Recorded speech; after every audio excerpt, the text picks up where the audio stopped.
Chacoalha essa pessoa pertinho de você e fala assim: ó, você não pode dormir na hora errada.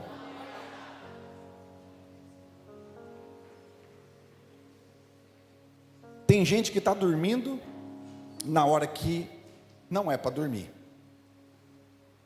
e na hora que é para dormir, está acordado. Hoje, quantas pessoas estão com a vida desregulada, porque dorme tarde, acorda muito cedo, depois durante o dia está com sono, e com a vida toda bagunçada, toda desregulada, sabe? Está um balaio de gato. E você dormir na hora errada, fisiologicamente falando, isso vai te trazer problemas de saúde. Você quer ver uma das coisas? Dizem que depressão, ansiedade, estresse estão ligados muitas vezes também a um sono desregulado. Se dormir do jeito errado nos traz danos fisiológicos, dormir na hora errada espiritualmente também te traz danos. Eu quero compartilhar com você uma história de um homem chamado Isbosete, filho de Saul, que foi rei em Israel após a morte de Saul. Durante pouco tempo, mas ele foi. E como aconteceu a morte dele? 2 Samuel capítulo 4, versículos 5 a 8. Se você quiser acompanhar, você pode, através do telão, ou no seu celular, ou com a sua Bíblia impressa. Diz assim: aconteceu então que Recabe e Baaná, filhos de Rimom de Berote, foram à casa de Isbosete, na hora mais quente do dia, na hora do seu descanso do meio-dia. Os dois entraram na casa como se fossem buscar trigo, e o apunhalaram no estômago. Depois disso fugiram. Eles haviam entrado na casa enquanto Isbosete estava deitado no quarto. Depois de o apunhalarem e o matarem, cortaram-lhe a cabeça.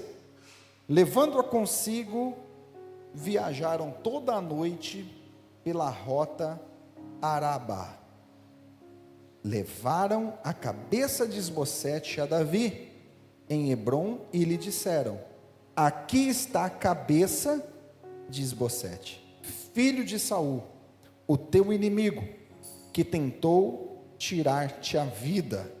Hoje o Senhor vingou o nosso rei e senhor de Saul e de sua descendência. Olha para cá. Quando Saul morre, Isbosete, filho dele, assume numa parte de Israel. Davi assume numa menor parte, em Hebrom. Ele é proclamado rei, e ele ali em Judá se torna rei, mas o restante não. Porém, Davi tinha alguns escudeiros, alguns homens que o amavam, que o defendia. E esses homens, eles, de uma maneira muito sutil, preste atenção nisso, de uma maneira muito sutil e discreta, eles vão à casa de Isbosete. Eles entram como se fosse pegar trigo, e ali eles vão e apunhalam Isbosete no estômago, e de repente eles passam a faca no pescoço dele, cortam a cabeça. E eles pegam a cabeça de Isbosete, levam até Davi e dizem assim: Davi, hoje nós vingamos, porque a descendência de Saul tem que pagar, porque Saul te perseguiu, e hoje nós vingamos o Senhor. E olha que coisa, Davi, em vez de ficar feliz com isso, ele não fica, porque Davi entendia o princípio de honra, e mesmo sendo perseguido por Saul, Davi sempre deu honra a Saul. E naquele momento, ele faz o seguinte: ele manda que mate os 2 caras que mataram a descendência de Saul. A ênfase aqui hoje, eu quero trazer uma reflexão para o seu coração. Aquele rei morre porque ele estava dormindo no calor do meio-dia, numa hora que não era para dormir.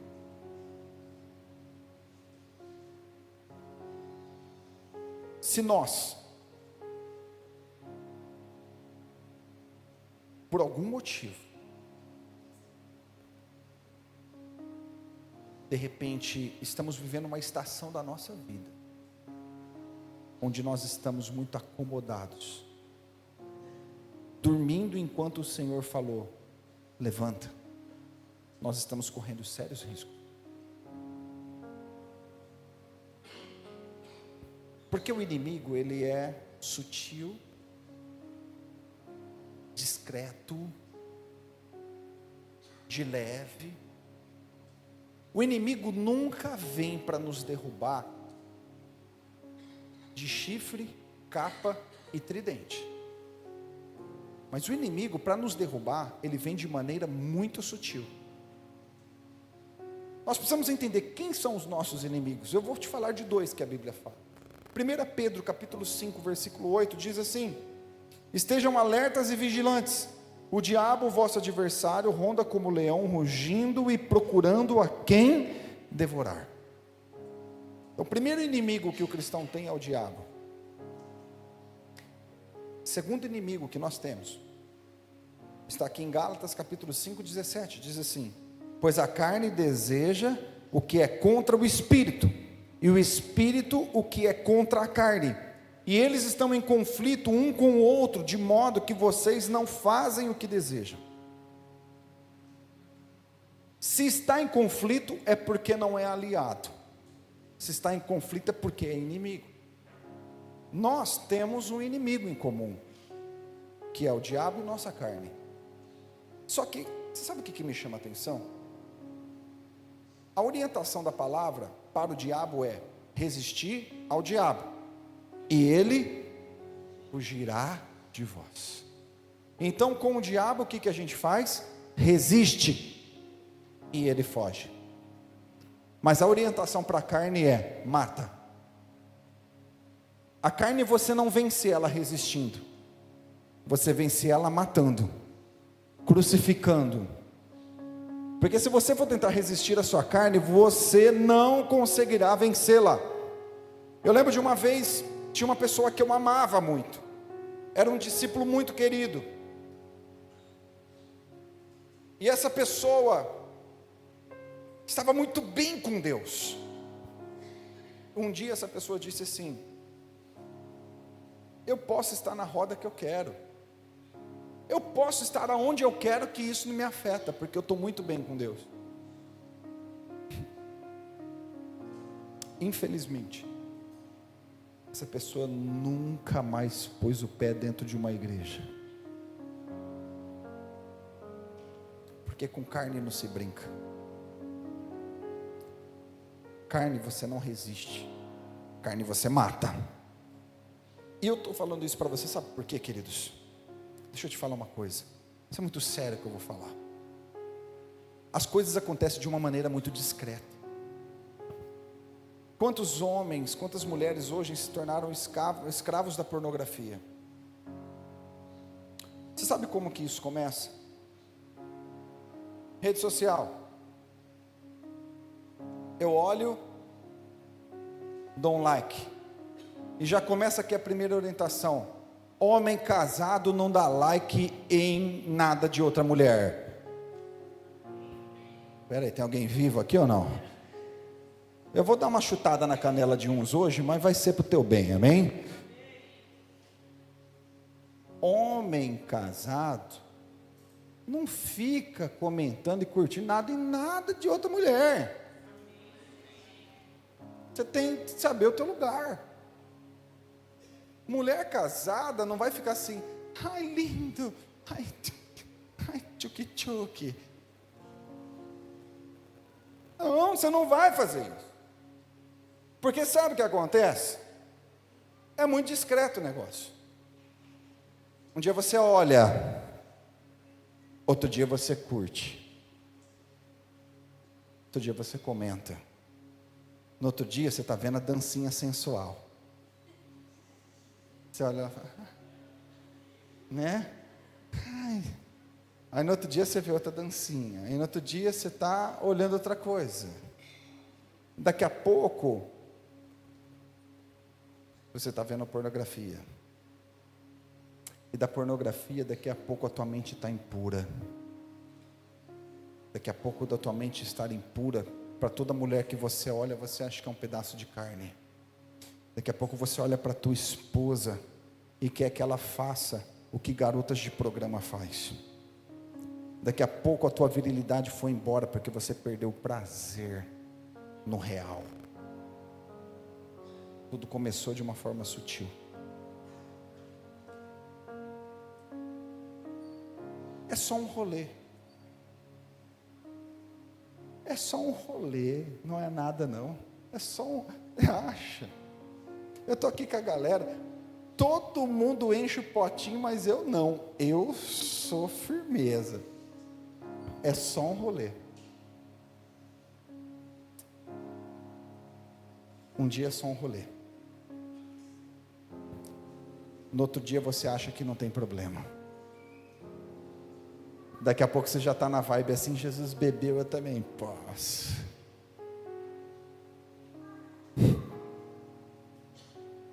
Daqui a pouco você está negociando valores.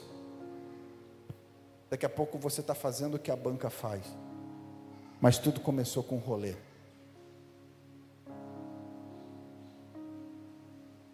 A mulher está carente.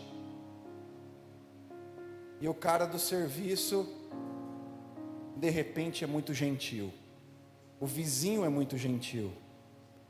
Olha, meu marido não me trata assim, outro. Pintou um flerte. Deixa eu parar de pensar. Daqui a pouco, vira um bate-papo. Daqui a pouco surge o interesse. Daqui a pouco pinta o adultério. Daqui a pouco tem uma família destruída, um filho desestabilizado. Sabe por quê? Começou sutil. Coisas grandes um dia começaram pequenas. O inimigo nunca vem para nos derrubar assim, ó. Vai, ouve o que eu estou falando, porque eu vou derrotar a sua vida, não. É tudo muito sutil. O esfriamento na vida de uma pessoa, você sabe como que entra? Sabe como? Tem uma palavra hoje, que eu quero dar um pouquinho de ênfase nela para vocês. Chama-se cansaço. Todo mundo que está cansado, baixa a guarda. Você sabe o que o cansaço faz com a gente? Ele tem poder de tirar a gente de um extremo e levar a gente para o outro. Só que os extremos são perigosos demais, e a gente não entende isso. Quando você está muito cansado, qual que é o teu único desejo? Eu não vejo a hora de chegar e não fazer nada. 2018 eu lembro que foi um ano que eu viajei muito, eu abri muita região nova, e nós estávamos com uma viagem marcada, eles tudo animados, vamos para a praia, nós vamos para a praia. Você sabe qual que era meu ânimo? De ficar em casa sem fazer nada. Nada, a minha vontade de fazer nada. Porque era o extremo. O cansaço tira a gente de um extremo e leva a gente para o outro. Você sabe o que está acontecendo nos dias de hoje? Quantas pessoas estão cansadas e estão desistindo do que Deus um dia entregou na mão? Quantas pessoas a gente ouve assim nos dias de hoje?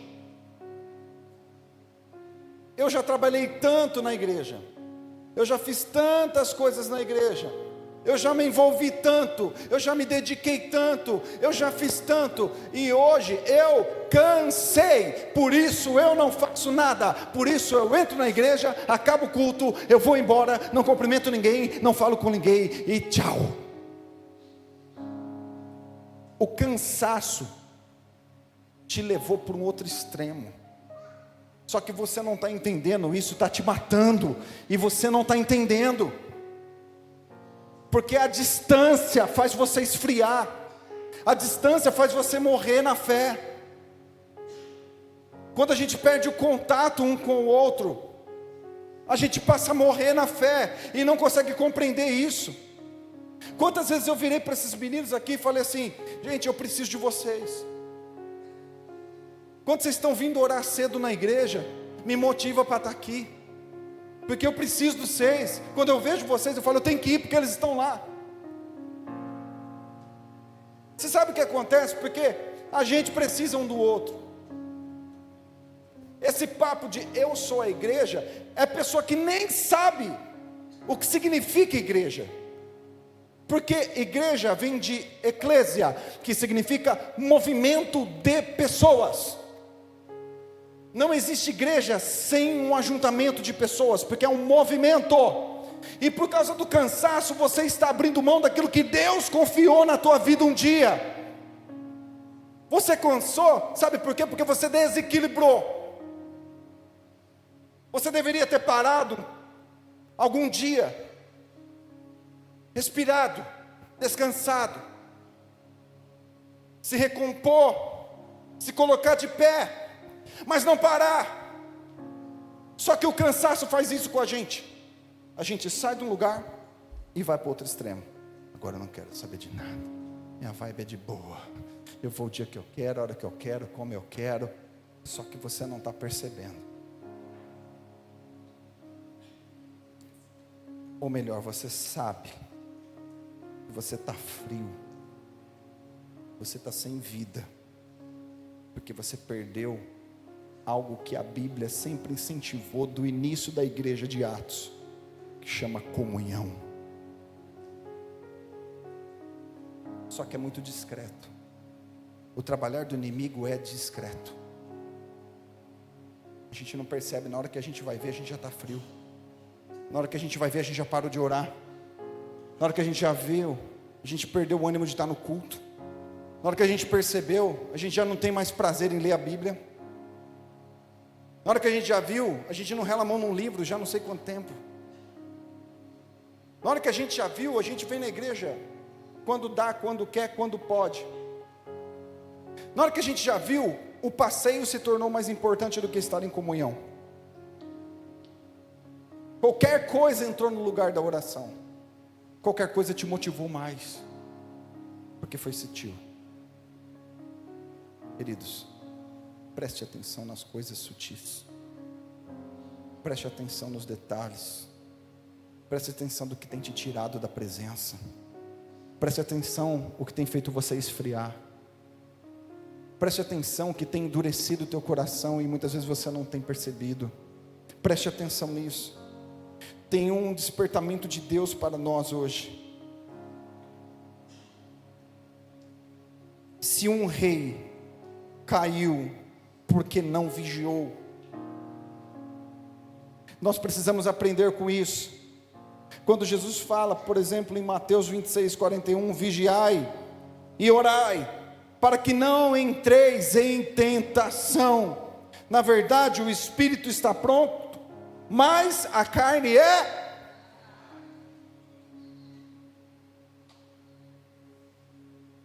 A gente precisa vigiar, a gente precisa entender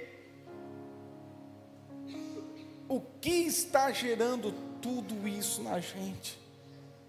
Tem uma palavra do céu para nós, lá em Efésios, no capítulo 5, versículo 14 e 20, que diz assim: Por isso é o que foi dito: desperta, ó tu que dormes, levanta-te dentre os mortos, e Cristo resplandecerá sobre ti.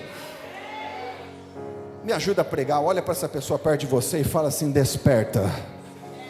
Mas me ajuda, diga para essa pessoa, fala: desperta. Como que você desperta alguém? Você é aquele que desperta na boa, ou você é aquele que é meio hardcore para despertar? Eu, quando eu vou despertar meu filho, eu sou meio punk no negócio. A pastora, quando vai despertar o Felipe, ela faz assim: filho,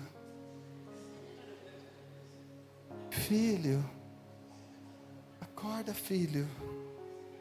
Aí vira as costas, ele está lá assim: filho, está atrasado, filho. Eu, quando eu vou acordar ele, tem dia que eu já molho as mãos e já chego assim: vai, acorda, está na hora, vamos. Como que é o teu jeito de despertar alguém? Vai, me ajuda aí. Vira para essa pessoa e fala: desperta, ó tu que dormes. Tem gente que está dormindo ainda. Você teve dó de acordar. Chacoalha essa pessoa e fala assim: desperta, ó tu que dormes.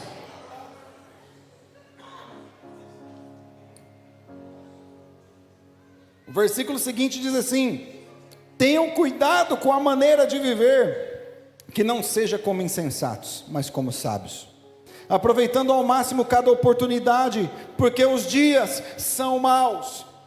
Portanto, não sejam insensatos, mas procure compreender qual é a vontade do Senhor. Não se embriaguem com vinho, que leva à libertinagem, mas sejam cheios do Espírito, falando uns com os outros salmos, hinos, cânticos espirituais, cantando e louvando ao Senhor de coração, sempre dando graças a Deus Pai por todas as coisas, em nome do Senhor Cristo Jesus. Presta atenção uma coisa, aqui Paulo falando para esse povo, dizendo assim: desperta você que dorme, acorda, não viva como insensato, não viva de uma maneira displicente. A tua maneira de viver, ela pode ser como do insensato. Tanto é que ele fala assim: olha, presta atenção, não se embriague com vinho, mas seja cheio do Espírito Santo. Ele está querendo dizer uma coisa: olha, não perca o seu tempo com as coisas dessa terra, investindo nisso, mas invista o teu coração naquilo que vem do alto, se alimente com aquilo que vem do alto. Por isso que ele continua dizendo: quando você parar para conversar, fala sobre salmos, fala sobre cânticos, fala coisas que vêm do céu.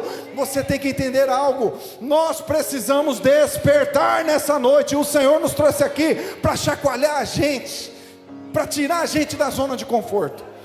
Eu vou falar uma coisa: ai meu Deus do céu, eu tenho uma vontade hoje de pegar e abraçar você e falar assim: acorda, desperta. Sabe o sentimento que você vem aqui dentro assim? A vontade de fazer assim, ó: desperta, o que Deus tem para a tua vida é algo lindo, incrível.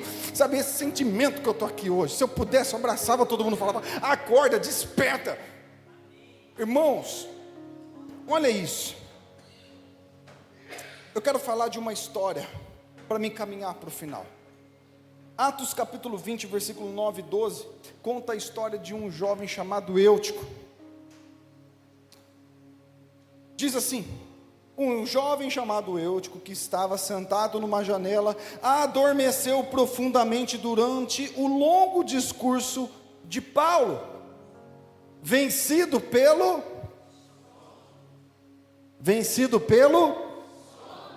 rei sono. Caiu do terceiro andar. Quando levantaram, estava morto. Paulo desceu e inclinou-se sobre o rapaz e o abraçou, dizendo: não fiquem alarmados, ele está vivo.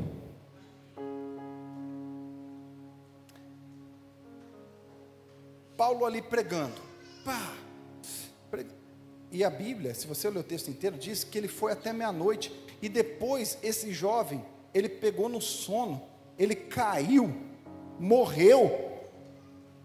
Paulo ora por ele, ele ressuscita, eles voltam e a pregação vira à noite. Eu fico imaginando se fosse nos dias de hoje, né? Tem uns que só pela misericórdia, se o culto passar 5 minutos, levanta e vai embora.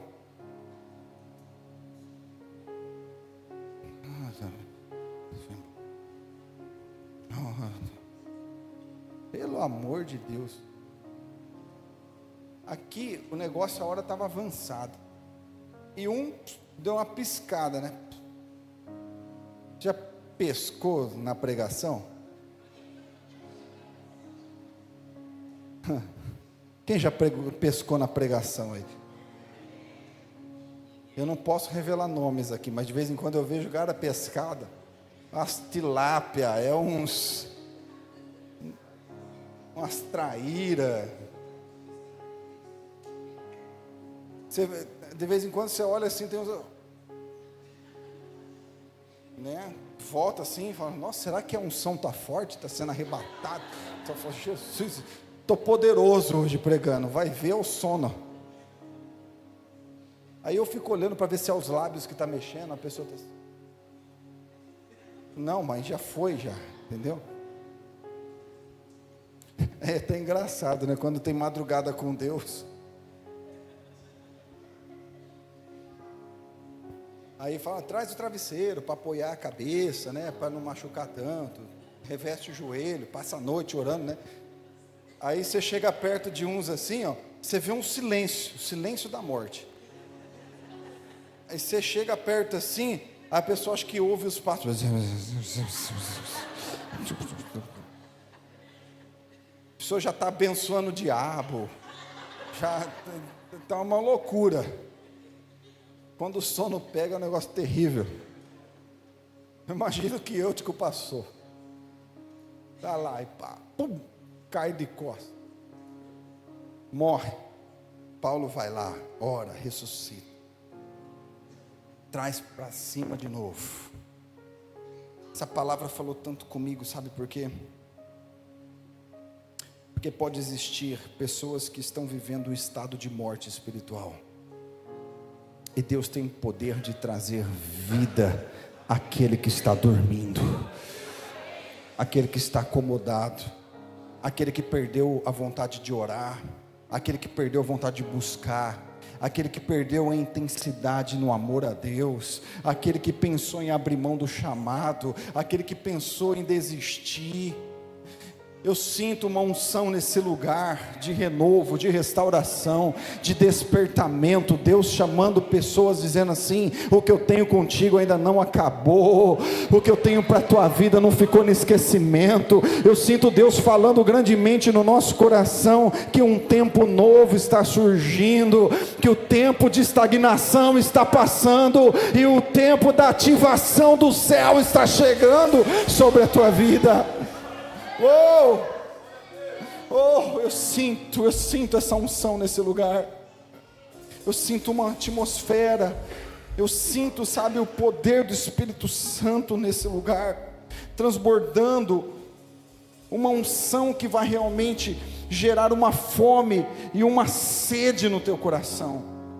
Uma fome e uma sede dentro de você. Sabe, tem gente que está assim, ó.